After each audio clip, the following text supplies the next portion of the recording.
मैं बार बार अदालत जाता हूँ लेकिन मोहतरमा रास्ते से हट जाओ वरना। अली जफर को किसने धमकियां दी? गुलूकार अली जफर ने कहा है कि जिनसी हरासानी के इल्जामात की वजह से जहां इन्हें करोड़ों रुपए का माली नुकसान पहुंचा, वहीं लाखों लोगों की नफरत का सामना भी करना पड़ा जो इल्जामात को सच समझ रहे थे, हालांकि इसमें कोई हकीकत नहीं थी। उन्होंने ये भी इंकशाफ किया कि ये इल्जामात सामने आने से पहले ही धमकियां मिलना शुरू हो गई थीं कि इनके साथ अच्छा सलूक नहीं किया जाएगा। गुलूकारा मीशा शफी ने अली जफर पर 2018 में जिनसी हरासानी के इल्जामात आयद करते हुए दावा किया था कि गुलूकार ने इन्हें इस वक्त निशाना बनाया जब वो बच्चों की मां बन चुकी थी। मीशा शफी ने अली जफर के खिलाफ सोशल मीडिया पर इल्जामात आयद किए थे, जिसके बाद गुलूकारा ने लाहौर हाई कोर्ट से भी इल्जामात से मुतल्लिक रजू किया था, मगर इनकी दरखास्तें मुस्तरद हो गई थीं।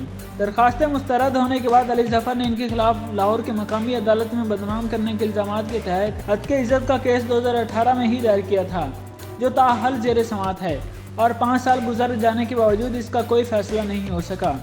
अली जफर ने कई साल बाद अपने इंटरव्यू में मीशा शफी का नाम लिए बगैर कहा कि इनका केस 5 साल से लटका हुआ है।